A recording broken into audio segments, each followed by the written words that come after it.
Decision એવું લેશું કે હવે જે થાંભલા નાખ્યા એ તમે લઈ જાઓ અને અમારા ખેતર ખાલી કરી નાખો અને અમે અમારી રીતે જે એને બીમને તે ભર્યા એ બધું કાઢીને અને અમે વાવેતર કરી દઈશું હમણાં.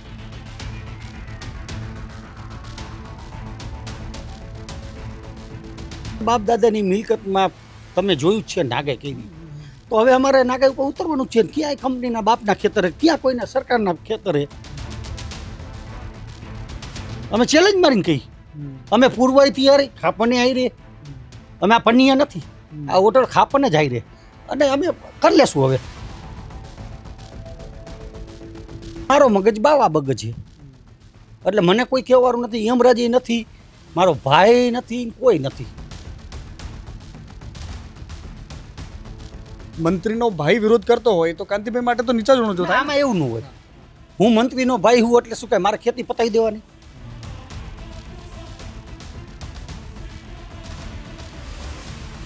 કે મારો ભાઈ મિનિસ્ટર હોય તો મારે બોલવાનું નહીં? સાચો હક હોય ને તો ભાઈ હોય તો ભલે ને બાપ હોય તો લડવું જ પડે. એને જે મહેનત કરી, હા રાજસ્થાનમાં જે પૈસા આપ્યા એ પ્રમાણે અમને દઈએ, હું જાહેરમાં પગે લાગીશ. એવું નથી, કાયદાની રીતે ભાઈ હોય તો સાચું હોય તો લડવાનું જ હોય. સરકાર હોય તો ભલે ને ભાઈ હોય તો ભલે ને બાપ હોય તો ભલે, બાયડી હોય તો લડવાનું, સાચું હોય તો લડવાનું.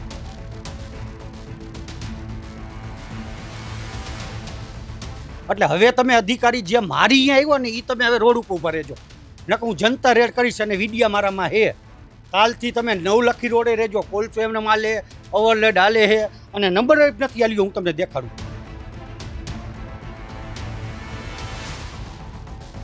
રેડ પાડી તો આ વાત ભાઈને ખબર નહીં હોય? એ હવે કેને ખબર હોય? એ દબાંગ કીએ ને તો હું દબાંગ જ છું. તો હું આજ 5,000 કરોડનો માલિક હોત. તમે કેમ કીધું આ બાજુનો બંગલો? મારી અહીંયા બંગલા ન હોય, મારી અહીંયા ફ્લેટ હોય તો આજ બંગલા મારે હોત, પણ મારે એવો રૂપિયો જ નથી જોતો. શું કામ બંગલા કરું? હરામનો રૂપિયો મારા પેટમાં ઘાલું ને મારા બાયડી છોકરામાં ઘાલું તો એ બગડે ને. અને તમને કીધું ને કલેક્ટર ઉપાડી આવીશ જ, એ અહીંયા શું કરીને ગયો એ મને ખબર છે. કે રાજકારણમાં જે દી હોય ને તે દી મને ખટકા કરી નાખજો, ન કરો તો હું કરીશ. મારા બાપમાં ફેર પડે, ભડાકો કરી દઈશ. જેથી મને ટિકિટ મળશે ઊભો રહું તેથી હું ભડાકો કરી લઈશ, નહીં રહું રાજકારણ. અને મોદી સાહેબની આ સ્કૂલની ઉદ્ઘાટન મારા હાથે જ મેં જમાડ્યું, એનો બદલો મારા વિધિ ભૂખ્યો રહેવાનો આવ્યો. હવે આમાં હાર્દિક પટેલ તમને ખબર આંદોલનમાં ધારાસભ્ય થઈને વયો ગયો, કેટલા 14 જણાને મારીને ગયો ને. તો પછી કાલ સવારે છોકરાઓ મળે ને રાજકારણમાં જવું હોય એટલે આ છોકરાઓએ ડિસિઝન લઈ લીધું. જેને હું ખુદ જેને રાજકારણ રમવું ને એ કોઈ અહીં નથી જોતો. તો કારુભાઈ જ્યારે કલેક્ટરને કહે કે લટકાવું નહીં તો અમૃતના પેટનો નહીં, આવી હિંમત? અરે હિંમત તો અમારા બાપ દાદા દઈ ગઈ, કાંઈ કોઈ ભાગીદારીમાં નથી એવી કંઈ. અને અમે કરેલું છે બધું. એટલે હું ક્યાંય દબંગની ઘોડે બેઠો હું શાંતિથી બેઠો એવું નથી. અને હું બોલું એ કરું છું અને કરી છે ખરો. હા હા, 108માં મંત્રીઓને ભેગા કરવાની કીધું તમે, એટલે મતલબ આવે એટલે કૂટવાના જ છે એવી વાત? ગામડામાં ઘરે તો ખરા લખાતો કરી લ્યા. મંત્રી હોય તો ભલે ધારાસભ્ય હોય તો એક ગામડામાં કરો. જબા ફાટી જાય નહીં તો આ માનજો ને. એ જ્યારે બોલે છે તો માત્ર લોકો તાળીઓ નથી પાડતા, સુરાતન ચડી જાય એવી વાતો હોય છે. અને આજે એટલા જ માટે અમે એમની સાથે વાતચીત કરવા માટે પહોંચ્યા છે. કાંતિભાઈ અમૃતિયાના સગ્ગા ભાઈ છે, રાકેશભાઈ નામ છે એમનું, પણ લોકો એમને કારુભાઈના નામથી ઓળખે છે. મોરબી તમને કારુભાઈના નામથી ઓળખે છે. મૂળ નામ તો તમારું રાકેશભાઈ છે ને? મારું નામ સાચું નામ રતિલાલ શિવલાલ અમૃતિયા. ઓકે. અને રાકેશ નામ તો મારી આ સગાઈ પછી પડ્યું. અચ્છા. કાળુભાઈ જેતપરનું નામ છે, નાનેથી જેતપરથી કાળુભાઈ. અચ્છા, મતલબ તમને લાડથી મોરબીના લોકો કારુભાઈ બોલાવે? હા, રાકેશ અને કાળુભાઈ. રાકેશભાઈ. રતિલાલ તો વહી ગયું સાચું નામ તો. ઓકે. ધરણા પર તમે જ્યારે બેઠા હો છો, તમે જ્યારે બોલો છો, ખેડૂતોની માંગ સરકાર માનવા તૈયાર નથી, આજે પદયાત્રા પણ કાઢી લીધી, શું લાગે છે એનું કોઈ નિરાકરણ આવશે? દેવું જ પડશે ને. નો દઈએ તો અમે આ અઠવાડિયું રાહ જોઈએ. અમે અત્યાર સુધી ગાંધીજી માર્ગ ગયેલા અને હવે હજી 3-4 દી અમારે ગાંધીજી માર્ગ ગયું. પછી અમે ડિસિઝન એવું લેશું કે અમારે ખેતર દેવા જ નથી. તમારા થાંભલા તમને મુબારક, અમારી જમીન અમને મુબારક. હવે વરસાદ માથે આવે બધું જો હમું નમું ખેતી મોકલી દીધા બધાય. અમારે આજુબાજુ ગામવાળા ટ્રેક્ટર લઈને ખુદ કીધું કે અમે તમારું બધું કરી જશું. એટલે એ સપોર્ટ છે. એટલે અમારે પંચાયતીમાં ડિસિઝન અમે એવું લેશું કે હવે કોઈ કંપનીને અમારે ખેતર દેવા નથી. આ મિલકત અમારા બાપ દાદાની. એટલે અમે ડિસિઝન એવું લેશું કે હવે જે થાંભલા નાખ્યા એ તમે લઈ જાઓ અને અમારા ખેતર ખાલી કરી નાખો અને અમે અમારી રીતે જે એને બીમને તે ભર્યા એ બધું કાઢીને અને અમે વાવેતર કરી દઈશું હમણાં. તો આવું કરશો તો રાકેશભાઈ ફરિયાદ થશે, જે થવું હોય થાય. પોલીસ ફરિયાદો થશે, ખેડૂતોને કોર્ટ કચેરીના ધક્કા થશે. ધક્કા થાય તો અમે ધક્કા ખાવાય તૈયારી. અને આજ અમારા બાપ દાદાની મિલકતમાં તમે જોયું જ છે નાગાઈ કેવી. તો હવે અમારે નાગાઈ ઉપર ઉતરવાનું છે. ક્યાંય કંપનીના બાપના ખેતરે, ક્યાં કોઈના સરકારના ખેતરે, તો એને ફરિયાદ કરી જ કરશે. પણ અમે એને એટલી શક્તિ રહેવી જોઈએ કે પછી એને એ રીતે રહેવું જોશે. અમે ચેલેન્જ મારીને કહી અમે પૂર્વાય તૈયારી ખાપને આવી રે. અમે આ પન્નિયા નથી, આ ઓટર ખાપને જ આવી રે અને અમે કરી લેશું. હવે શું લાગે છે, ઝૂકશે ખરા? એ ઝૂકવું ન ઝૂકી એની ઈચ્છા, બાકી અમે ઝૂકવાના નથી. કારુભાઈ, થોડો અંગત સવાલ છે. ઘણા લોકો જ્યારે અમે વાત કરી તો અમને ઘણા બધા લોકોએ કહ્યું કે કાંતિભાઈના સગા ભાઈ છે, તો શું એમને સમજાવે નહીં? તમને ક્યારે કાંતિભાઈ કીધું નહીં કે રહેવા દે, તું રહેવા દે, બાકી બધા ભલે કરે? જો સરકાર બદનામ થાય. પહેલેથી ને રાજકારણમાં 95 થી ધારાસભ્ય, આટલા વારે મિનિસ્ટર બન્યા. પણ મારે અલગ પ્રકારથી રહું નહીં, અલગ પ્રકારથી રહીએ. હું આજ ભગવા પહેરીને રખડતો પણ હું બાવા સાધુ આવી. જૈન ઓરો હોય તે આશ્રમમાં તે બધે હોય, એને ભગવા આ પહેર્યા. એટલે એમાં કહેવાનો કોઈ અર્થ જ નથી. અને મારો મગજ બાવા મગજ છે. એટલે મને કોઈ કહેવાનું નથી, યમરાજી નથી, મારો ભાઈ નથી, કોઈ નથી. મારે મારું ડિસિઝન લેવાનું, ખાપન હારે લઈને રખડું એટલું સમજ્યું. નહીં, પણ લોકો એવું કહે છે કારુભાઈ કે કાંતિભાઈએ સમજાવ્યા હોય, કારણ કે સગાભાઈ છે, સરકાર બદનામ થઈ રહી છે. કાંતિભાઈએ ડેમેજ કંટ્રોલ માટે પ્રયાસો કર્યા, એમના પ્રયાસોના કારણે જ કદાચ 2 ગણું વળતર આપવા માટે સરકાર તૈયાર પણ થઈ હોય. 4 ગણાની તમારી જે માંગ હતી, તો સરકાર બદનામ થાય ને ખુદ મંત્રીનો ભાઈ વિરોધ કરતો હોય તો કાંતિભાઈ માટે તો નીચા જણો જો થાય. આમાં એવું ન હોય. હું મંત્રીનો ભાઈ હું એટલે શું કહે, મારે ખેતી પતાવી દેવાની. બીજું, મારા ગામમાં તમે બધા તો જી આવ્યા હો કે મારી બેન દીકરીઓ જ રોવે છે કે આજ 5 વીઘા જમીન, એમાં 2 ટાવર આવે, તાર આવે, છોટ આવે, એટલે એને તો ખેતી પતી ગઈ ને. હવે જે અગાઉ ખર્ચા કાઢ્યા એને બચાડે 10 લાખ લઈને ખર્ચા કાઢ્યા અને પાછું આ ખેતી પતી જાય એટલે એના બાયડી છોકરા તો ભૂખે જ મરવાના. કોઈને ધણી નથી, કોઈને ઘરવાળા નથી, કોઈને દેણું. આવી રીતે ને જો આ સરકાર મારવા ઊભી થઈ હોય અને સરકારે નાગાઈ જ કરી ને, કેમ તો અમે હવે નહીં કરી એવું ક્યાં ને કીધું કે મારો ભાઈ મિનિસ્ટરે તો મારે બોલવાનું નહીં? સાચો આ કોઈને તો ભાઈ હોય તો ભલે, બાપ હોય તો લડવું જ પડે. એને જે મહેનત કરી, હા રાજસ્થાનમાં જે પૈસા આપ્યા એ પ્રમાણે અમને દઈએ. હું જાહેરમાં પગે લાગીશ એવું નથી. કાયદાની રીતે ભાઈ હોય તો સાચું હોય તો લડવાનું જ હોય. સરકાર હોય તો ભલે, ભાઈ હોય તો ભલે, બાપ હોય તો ભલે, બાયડી હોય તો લડવાનું, સાચું હોય તો લડવાનું. પણ આ લડતનું પરિણામ એ આવ્યું કે કારુભાઈની ક્વોરી પર રેડ પડી અને પછી જ્યારે આ એક ચર્ચામાં એવો પણ વિષય આવ્યો કે કદાચ પહેલીવાર મોરબીના ઇતિહાસમાં આવું થયું હોય કે તમારા પરિવાર પર આ પ્રકારે કોઈ રેડ પડી હોય. એનું કારણ કે અત્યાર સુધી તમામ ખાણ ખનીજમાં પૂછી લેવું કે જીઈબીમાં તમામ ઠેકાણે મારી કાયમીને એડવાન્સ પૈસા હોય. રાજકોટ જિલ્લો હતો ત્યારે 2 લાખ મારા હોય. અહીંયા હે એમાં તમે પૂછ્યું હજી 5 તો અત્યારે એડવાન્સ 10-12 લાખ રૂપિયા મારા એડવાન્સ હોય. અને બીજું કે આજ સુધી તમે મારી કોરીમાં પહેલાં વહેલા આવ્યા, એને ઓનલાઈન જોયું જ છે. આ રોયલ્ટી ફાળે ગાડીઓ ભરાય પાણાની, તો ઓલું જીપીએસ ચાલુ જ છે. જીપીએસમાં એ જોવે જ છે, એવું નથી જોતા. પણ એ ખોટી રીતે હવે કંઈ આવ્યા મારી અહીંયા. હવે કાલે જેત પર અમે પરમદી રાતે બધા છોકરાએ રોયલ્ટી વિનાની 4 ગાડીઓ પકડી, ખેતીની 10 ગાડીઓ હાલે એ પકડી. તમને ફોટા આમાં છે. હવે આ હે ને હપ્તા તમારા રોયલ્ટી બધું બંધ કરી દેજો. મારે કોઈને ખોટું જોતું નથી, મારે કોઈને ખોટું લેવું નથી.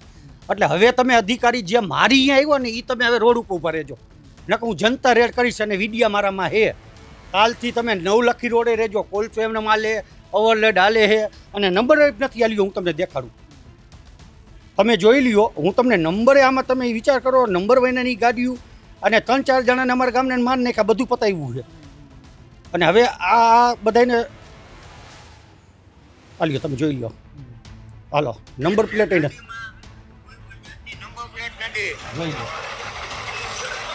ગાડીમાં જોઈ શકો નંબર પ્લેટ પણ નથી.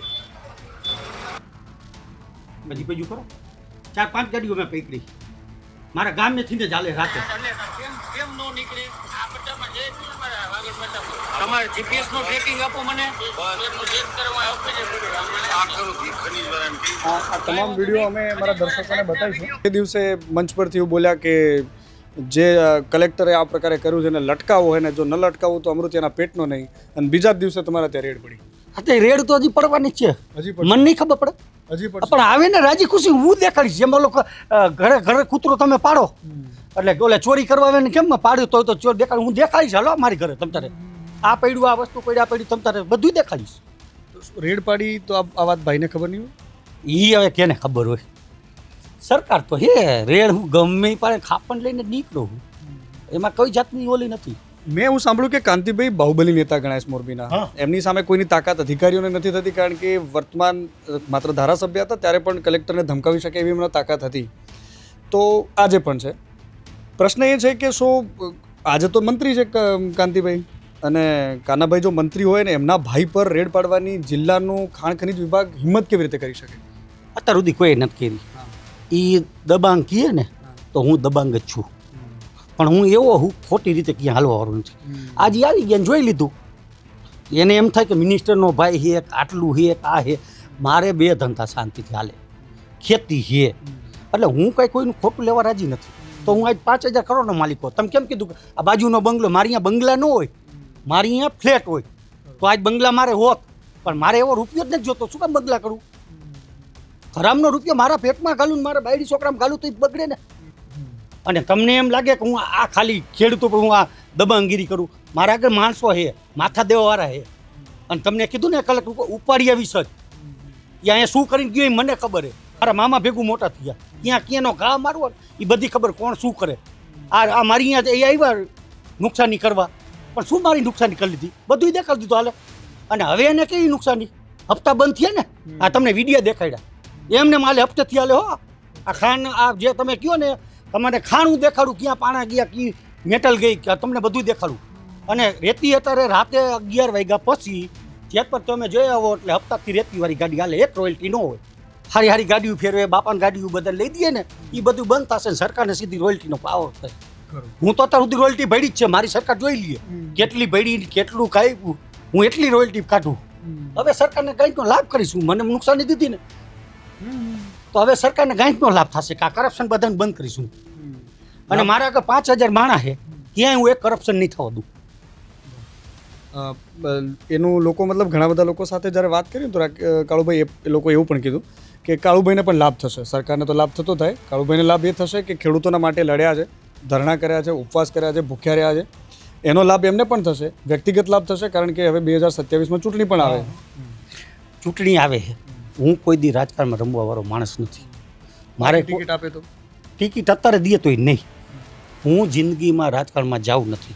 હું તો મારા કાં ધંધાથી મતલબવાળો ધંધે શાંતિથી જીવવાવાળો માણા બાવા સાધુએ રખડવાવાળો માણા હું. મને એક તો રાજકારણમાં ગરવા માગતો જ નથી. રાજકારણ મેલામાં મેલું રાજકારણ એ રાજકારણમાં ગરવાનું નહીં જિંદગીમાં નહીં કરું. હું મારે અહીંયા જાહેરમાં બોલ્યો હતો અને મારા ગુરુ અહીંયા બેઠા હતા. મારા અમે મંદિર બનાવ્યું જ ગુરુ બેઠા એના હમખાઈને મેં કીધું કે રાજકારણમાં જે દી હોય ને તે દી મને ખટકા કરી નાખજો ન કરો તો હું કરીશ. મારા બાપમાં ફેર પડે ભડાકો કરી દે જેથી મને ટિકિટ મળશે ઊભો રહું તેથી હું ભડાકો કરી લઈશ નહીં રહું રાજકારણ. હવે પાછા આપણે આંદોલન પર આવીએ. તમારી વ્યક્તિગત વાતો આપણે ઘણી બધી કારણ કે જો લોકોના મગજમાં સવાલો થતા હતા એ મેં તમને પૂછવાની કોશિશ કરી અને તમે બહુ બેબાકીથી જવાબ આપ્યા છે. સવાલ એ પણ છે કે ખેડૂતોનું જે આંદોલન ચાલી રહ્યું છે થોડા દિવસ પહેલાં હકાભાઈ એન્ટ્રી કરી અને નિલેશભાઈ અરવાડિયાનો હકાભાઈનો ડખો થયો લાંબો. નિલેશભાઈએ એક પછી આરોપ લગાવ્યો. એ આરોપ મારે તમને પૂછવો છે કે નિલેશભાઈ એવું કીધું કે કોક તો છે કે જે પોચું આંદોલન કરવા માગે છે મીઠું રાજકારણ કરવા માગે છે. આંદોલન એકદમ સરકારની સામે ન બોલવું અને એકદમ આમ સોફ્ટલી રાજનીતિ કરવી સોફ્ટલી પોતાની વાત મનાવી આ પ્રકારે કોઈક ખેંચવા માગે છે અને એમાં કોઈક સરકારની લિંક છે. તમને શું લાગે છે? એ હવે જે હોય તે લિંક તો પછી આપણે વાત જ શું કામ ફોનમાં એ કરવી જોઈએ એના. હું છું મને ગમે એ કહે ને મારા કેટલાય સંબંધિત છે ને બધા. આજે હું આટલા વર્ષ આ સેવા કરું હું ઓફિસમાં બધું સંભાળું ને 100 જણાને હું ચા પાવું રોજ. મારી ઓફિસમાં તમે જોયા હો અત્યારે હો જણા ચા પીવું તમને હજી કીધું ને જમવા હું કહી દઉં ફોનમાં શું વાત કરવી કેને હારે કરવી ખોટી વાત કરતો જ કહી દઉં ને ભાઈ મેં મૂકી દે ભાઈ આ ઈમાઈલો નથી તો શું કામ આપણો વિડીયો આમાં આવે મને કોઈ દબાવવા માગે ગમે ઈ કોઈ બી ફોન કરે એટલે હું તો ચોખ્ખું જ કહી દઉં ભાઈ ઈ તારું રહેવા દે તારું કામ તું કર મારું કામ મને કરવા દે પાછું ફરી ભાઈ યાદ અપાયા તો ભાઈએ ખરેખર ક્યારે ફોન કર્યો હતો તમને કે રહેવા દેને રાખે છે? ના ના ના એવું ફોન ન મને કોઈ ફોન કરી રાખે એમ જ નથી હું તો અત્યાર સુધીમાં તમને કહું કોઈ મને એમ ન કહે તું ભાઈ હું હું મારા મનનો માલિક હું અને મેં કાંઈ કોઈનું ખાધું નથી મારા ભાઈનું નથી ખાધું હું મારા બાપ જીવતો તેદુનો ધંધો કરું 86થી ધંધો કરવું એટલે મને કોઈ કહેવાવાળું નથી એક ભાઈએ મને એવું કીધું કે રાકેશભાઈને અને કાનાભાઈને જમીનનો કંઈક ઇસ્યુ છે ખબર નહીં મને આ હું તમને જે કીધેલી વાત કરું છું એક જમીનનો ડખો છે ને બંને ભાઈઓ વચ્ચે મતભેદ છે મતભેદ નથી મતભેદ છે અને કદાચ આ જ કારણ છે કે કાંતિભાઈ સામે છે અને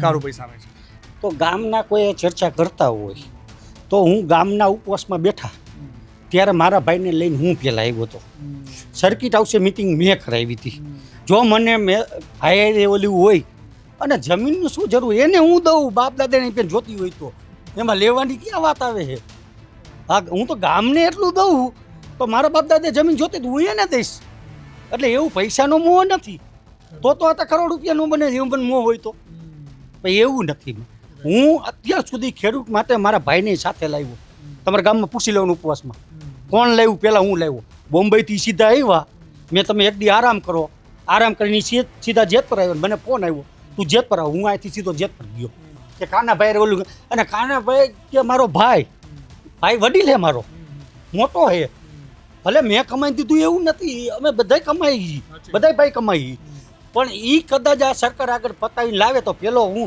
એને પગે લાગીને માની આભાર આ ગામને એમ થાય ને કે હું એવું નથી અમારે ભાઈ લઈને આવો તમે તમારું સરકારમાં લડો હું મારું લડું તમારા સરકારમાં શું કરો ને મારામાં હું શું કરું એ જોવો તમે અને જાહેરમાં પગે લાગીશ તમારે અને મોદી સાહેબને ખબર કારુભાઈ શું છે એવું નથી કે મોદી સાહેબ નથી ઓળખતા એવું નથી જ્યાં દિલીપભાઈ સંઘાણી રહ્યા અહીંયા રહેતા કારુભાઈ જે એમનો ભાઈ હતા કારુભાઈ સંઘાણી અમે પાર્ટનર હતા કચ્છમાં હારે રહીએ અને મોદી સાહેબની આ સ્કૂલનું ઉદ્ઘાટન મારા હાથે જ મેં જમાડ્યું એનો બદલો મારા વિધિ ભૂખ્યો રહેવાનો આવ્યો ઘણા બધા નેતાઓ આવ્યા શરૂઆતમાં કોંગ્રેસ આમ આદમી પાર્ટીના નેતાઓ આવ્યા મેં નેતાઓ સાથે વાતચીત કરવાની કોશિશ કરી તો એમણે કહ્યું કે આ આંદોલનની જે લોકો રણનીતિ બનાવે છે એમને કોઈકે ખોટા પાટે ચડાવી દીધા છે એનું કારણ એ છે કે જો રાજનીતિ જ કરવાની છે કારણ કે નેતાઓ પાસેથી વાત મનાવવાની છે નાક દબાવવા માટે રાજનેતા મેદાનમાં નહીં આવે તો સામાન્ય લોકોની વાત તો તમે સંભળાવી લો 1 મહિનો થઈ ગયો તમારી આ વાતમાં તમારી વાતમાંથી આ લોકો સાંભળતા કેમ નથી જો કોંગ્રેસ આમ આદમી પાર્ટી બીજી ત્રીજી પાર્ટી જેને આવવું એને આવવા દેતા હોત તો કદાચ આનો ઇમ્પેક્ટ જલ્દી આવ્યો હોત એ પછી અમારે જે કમિટી હતી છોકરાઓની એ છોકરાઓએ જે ડિસિઝન લીધું હોય કે કોઈ રાજનેતા આમાં ગરવા નથી દેવા અને જે આવે આજ હું કેમ કીધું કોઈ રાજકારણમાં નથી રહેવાનું હવે આમાં હાર્દિક પટેલે તમને ખબર આંદોલનમાં ધારાસભ્ય થઈને વયો ગયો કેટલા 14 જણાને મારીને ગયો ને તો પછી કાલ સવારે છોકરાઓ મળે ને રાજકારણમાં જવું હોય એટલે આ છોકરાઓએ ડિસિઝન લઈ લીધું જેને હું ખુદ જેને રાજકારણ રમવું નહીં કોઈ અહીં નથી જોતો આ નિયમ અમે કરી નાખો અને રાજકારણમાં કોઈ પણ છોકરો ઊભો નહીં રહ્યો અમારે રાજકારણ નથી જોતું અમારે ન્યાય જોયું અને ન્યાય અમે લેશું શું કામ કે અમારા બાપના ખેતર સરકારના બાપના નથી કલેક્ટરના બાપાના અમારા બાપ દાદાની જમીન છે અને જો એ એમને એમ ગરવા આવતો હોય આ નાગાઈ કરીને ગઈ રહે તો અમને નાગાઈ કરતા આવડશે અમને નહીં મૂકી અમારે કંઈ રાજકારણ જરૂર નથી એમ કાંઈ 14 હાર્દિક પટેલે મરવા વાળા નથી મારવા વાળા મરવા વાળા અમારે એ છોકરીઓ લેડીઝ મામીઓ લગભગ 5000 છોકરીઓનું બૈરાવ થઈને કીધું કે પહેલાં અમે રહેશું બાકી જમીન અમારા બાપની અમે નહીં જવા દઈ મોત દઈ દેવાય આખા પણ અમે તેમાં જ બધા યારી રાખી કારુભાઈ જ્યારે કલેક્ટરને કહે કે લટકાવું નહીં તો અમૃત્યાના પેટનો નહીં આવી હિંમત હિંમત તો અમારા બાપ દાદા દઈ ગઈ કાંઈ કોઈ ભાગીદારીમાં નથી એવી કંઈ અને અમે કરેલું છે બધું એટલે હું ક્યાંય દબમની ગોળે બેઠો હું શાંતિ બેઠો એવું નથી અને હું બોલું એ કરું છું અને કરીશ એ ખરો હા જ્યાં સુધી આ જો કાંઈ અમને નો વળતર આપે તો અમારામાં તાકાત હોય ને બોલવાની તો જ કરવાની તાકાત હોય તો જ બોલીએ અમે પછી એમાં મોત આવે તોય ભલે આખા પણ તમને તેમ જ કીધું હારે કલેક્ટર નહીં કદે યમરાજ આવશે ને તોય નહીં મૂકી એને અમે લડી લેવા આવી અમે અત્યારે હવે ઉપરથી લખાઈને આવ્યો આ ટાઈમે તારો જન્મ ને આ તારીખે મૃત્યુ, તો પછી શું કામ બીવું હો બધા? અમારી પબ્લિક ને ખબર પડી છે કે મારી મૂર્તિ જન્મ લખાઈને આવ્યું, શું કામ બીવો હો? અને કલેક્ટર શ્રી અહીંયા નગરપાલિકામાં હતા જ ને, તો નાના માણાને ઝૂંપડા ઠોકી દીધા બધાના, અને મોટા માણાને બધા ઓકરા બુરાણી કાંઈ કર્યું નથી. અને આ કલેક્ટર શ્રીને ભણતર હે, ગણતર નથી. હા હા, હું ચોખ્ખું જ કહું, એને કરવાનું હતું નથી કર્યું, ન કરવાનું કર્યું. તમે જોયું ને મોરબી સાફ કર્યું, રોડ સાફ કર્યા, તો અહીંયા આટલું આ ઉની ચોકડીને પાણી ભરાતું હતું આટલું, ઈ સાફ કાં કેટલી થયું? લોકો ધરણા પર બેઠા હતા, રસ્તા પર બેઠા વોકરાને બધું બુરાઈ ગયું, બધું ઈ કરો ને કરવાનું, ઈ નાના માણસ નડવાનું ક્યાં કર્યું? અને તમે હવે આમાં બેર દિયો, હવે કેવું કામ કરે હું જોઉં. હવે લોકો વોટ નેતાઓને જોઈને આપે છે, અધિકારીઓને જોઈને નહીં. કાંતિભાઈનો એક હથ્થો દબદબો રહ્યો છે મોરબી પર લગભગ 95 થી લઈને આજ સુધી. 95. આ વખતની જે સ્થાનિક સ્વરાજની ચૂંટણી ગઈ એમાં પણ મોરબીમાં તમામ બેઠકો ભાજપે જીતી છે. એટલે ભાજપે જીતી હે, ભાજપના અત્યાર સુધી નગરપાલિકા હતી, પણ માણસને વિશ્વાસ કે આ ભાજપ કાંઈક કરશે. પણ હવે આ વખતે હું ખુદ અપાય એવું નથી, હું ભગવત એવું નથી, પણ હવે ન કરે ને તો અમે રોડ વચ્ચે કાઢવાના હી. હવે સુધારો નહીં આવે, કોઈ બી સભ્ય હોય, પેલા રાકેશ અમૃતિયો કાઢશે ને. 108માં મંત્રીઓને ભેગા કરવાની કીધું તમે, એટલે મતલબ આવે એટલે કૂટવાના જ છે એવી વાત? ગામડામાં ઘરે તો ખરા લખાતો કરી લ્યા, મંત્રી હોય તો ભલે ધારાસભ્ય હોય તો એક ગામડામાં કરો, જબા ફાટી જાય નહીં તો આ માનજો ને, જ્યાં સુધી આ કામ નહીં થાય ને ત્યાં સુધી કોઈ ગરવાનું મનાય. તમે સાંભળો છો ને વિડીયો, તૈયારી જ છે. એક મર્દ તો દીકરો આવે, જાઓ ફૂલ બાકાજી. હા, ફૂલ એટલે ફૂલ. તમે જુઓ ને, અમારે કહેવાની જરૂર નથી, ઉકરાટ જ છે. આ તો અમે જાયલો હે કે ગાંધી માર્ગે હાલો, ગાંધી માર્ગે હાલો. એટલે કાલે અને હવે જે થશે ને સરકારની જવાબદારી થશે, એ તો વ્યવહારની જ વાત છે ને. હવે તો પત્ર અમે આપી દીધું, હવે એને પંચાયતમાં જે નિર્ણય લેવો હોય, પછી તો અમારી તો જવાબદારી પૂરી થઈ ગઈ ને. અમારા ખેતરમાં નાગાઈથી ગઈ રહે, તો એ આ શું આ બધાને નથી ખબર? રાકેશભાઈ છે અને આ જ એમનો સ્વભાવ છે, નાના માટે તેઓ ઓળખાય છે. કેમેરામેન દિનેશ ઠાકોર સાથે મનીષ પુરોહિત, ન્યૂઝ ગુજરાત, મોરબી.